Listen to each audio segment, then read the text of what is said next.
بزرگوں کی تعلیم سے ختم ہو سکتا ہے، یہ صرف ہم ہی نہیں کہتے بلکہ آج موجودہ دور کا پردھان منتری، پرائم منسٹر جس کو کہا جا رہا ہے، مودی بھی یہ کہنے پر مجبور ہے کہ اگر آتنکواد کو ختم کیا جا سکتا ہے تو وہ صرف صوفیہ اکرام کی تعلیمات کی بنیاد پر ختم کیا جا سکتا ہے۔ آئیے مودی کی میں ایک ویڈیو سنا رہا ہوں آپ کو، درود شریف پڑھیں اور اسی پر اختتام کریں۔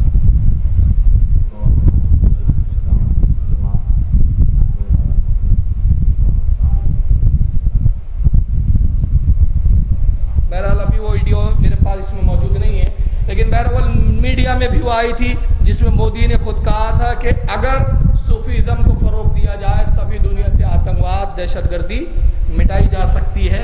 تو آج ضرورت ہے کہ ہم بزرگان دین کی تعلیمات کو سمجھیں، پڑھیں اور جانیں کہ ہمارے بزرگان دین نے ہمیں کیا پیغام دیا۔ اسلام کا پیغام ہم محبتوں سے پھیلانے کی کوشش کریں، بزرگوں کی محبت سے وابستہ رہے، اور میں ان لوگوں سے خاص طور سے اپیل کر رہا ہوں جو صاحب اولاد ہیں، اپنی اولادوں پر، اپنے بچوں پر نگرانی رکھو، کہاں جاتے ہیں، کہاں بیٹھتے ہیں۔ نتیجہ یہ ہوتا ہے ہمارے بچے پڑھنے اور اسکول اور کالج جاتے ہیں، وہاں وہابیوں کے نابکار خبیث ان کو گھیر لیتے ہیں، ہمیں پتہ نہیں ہوتا کہ ہمارا بچہ جو سنی ہے کب وہابی بن جاتا ہے۔ اور یہی ہوا نتیجہ کہ جہاں ابھی بنگلہ دیش میں جن لوگوں نے بم اسفوٹ کیا، ان کے ماں باپ کو جب پتہ چلا کہ یہ مرنے والے مارتا فرمائے وما علینا الا البلاغ المبین۔ السلام علیکم۔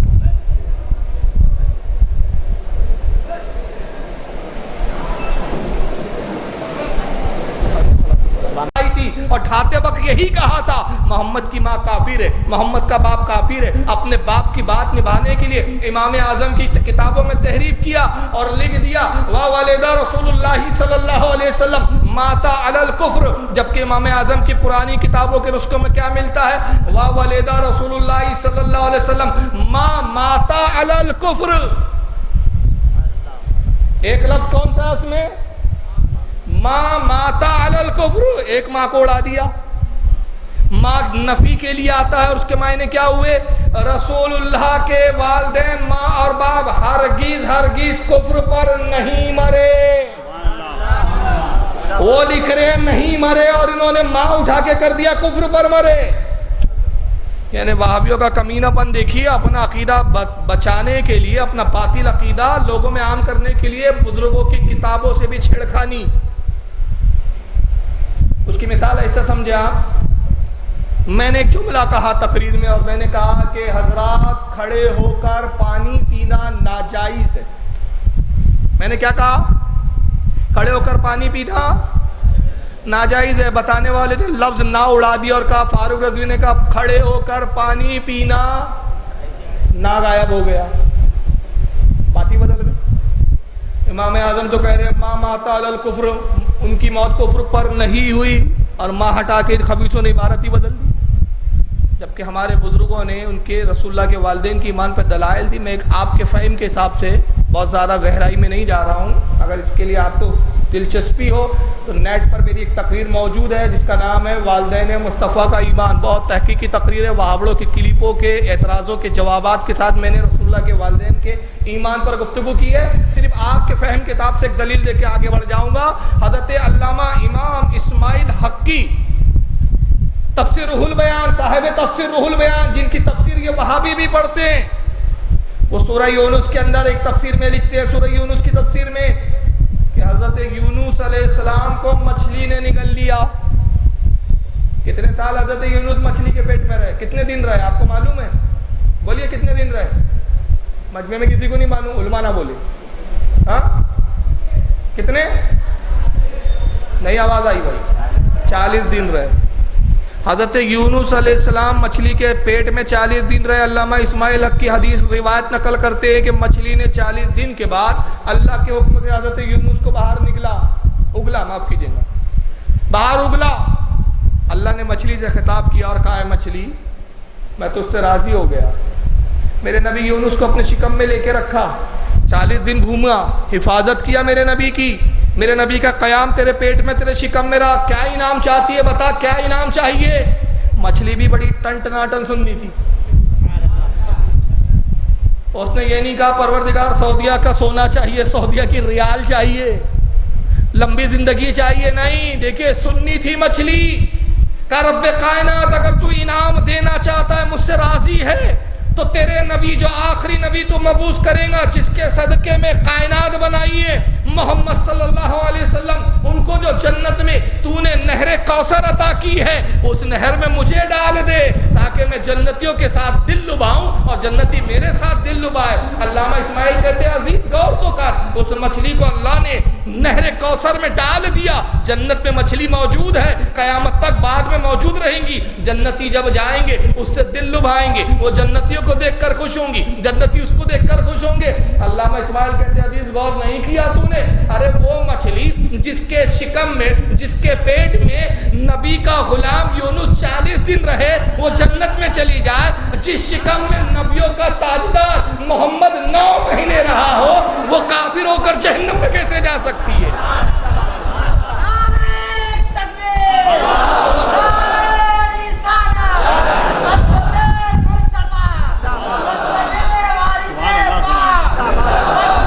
تو 1924 کا اسلام بتا رہا ہے اور میں تجھے 1400 سال پہلے کا اسلام بتا رہا ہوں.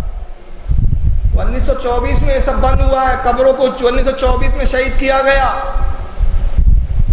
اور 1924 اور ابھی کون سا سن چل رہا ہے؟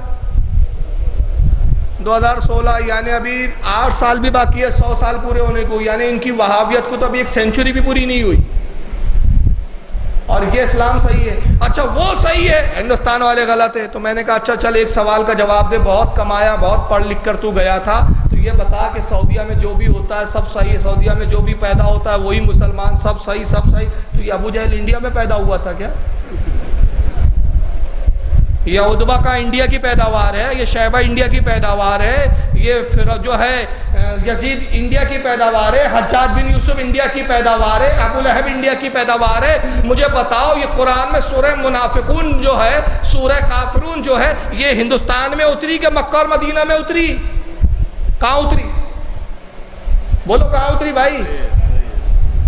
مکہ مدینے میں اتری نا، اور نبی پہ اتری. تو جب نبی پہ کافروں کے بارے میں بھی آیتیں اتر رہی ہے، منافقوں کے بارے میں بھی اتر رہی ہے، تو جب نبی کے خیر کے زمانے میں منافق بھی ہے، کافر بھی ہے، تو آج کے زمانے میں نہیں ہوں گے؟ تو کیا انڈے میں سے جو بھی نکلے گا چوزا ہی ہوگا؟ انڈے گندے بھی تو ہوں گے، کچھ مردے بھی تو پیدا ہوں گے. تو بہرحال یہ سعودیہ ایسے مزدوروں کو خریدتا ہے. اب یہ جناب کیا نام ہے ان کا، اس کو سن لیجیے آپ، معراج ربانی کو. اور وہاں بھی جب تک جھوٹ نہیں بولیں گا تب تک اس کا فرقہ چل نہیں سکتا. اس کو اپنا فرقہ چلانا ہے تو جھوٹ بولنا ضروری ہے. میں نے ایک شخص سے پوچھا تو کٹر وہابی ہے؟ بولے ہاں. میں نے کہا دلیل کہا؟ میں سب سے بڑا جھوٹا ہوں، بس یہی سب سے بڑی دلیل ہے. اس سے بڑی کیا دلیل دوں آپ کو؟ اب دیکھیے اس نے ایک جھوٹ بولا، میں نہیں بتاؤں گا، آپ کو پکڑنا ہے، اس کو کیچ کرنا ہے کہ اس نے جھوٹ کیا بولا. ذرا سنیے.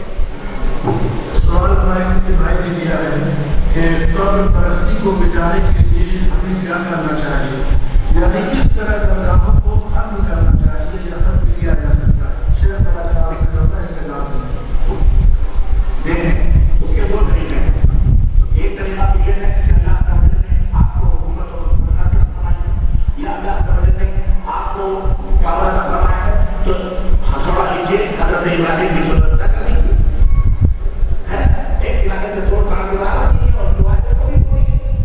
اب روک رہا ہوں، بتائیے کیا جھوٹ بولا اس نے؟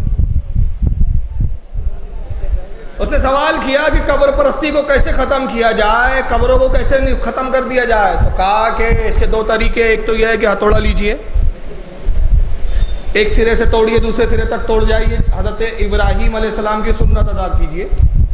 میں اس منو سے پوچھنا چاہتا ہوں اگر تو واقعی اپنی ماں کا حلالی بیٹا ہے تو مجھے یہ بتا کہ حضرت ابراہیم نے کس قبر کو ہتھوڑے سے توڑا تھا؟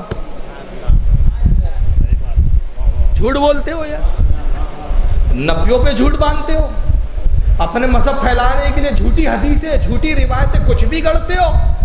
خدا کی قسم حضرت ابراہیم نے کسی کی قبر کو نہیں ڈھایا، انہوں نے ہتھوڑوں سے باطل معبودوں کو توڑا تھا، قبر کو نہیں. یہاں جھوٹ بول رہا ہے حضرت ابراہیم کی سنت ادا کیجیے. اب اس کا دوسرا جھوٹ دیکھو، اب وہ جھوٹ میں خود ہی پھنس گیا، اس کو ہوش ہی نہیں ہے کہ میں بول کیا رہا ہوں. اب سنیے آواز کیا ہوگا،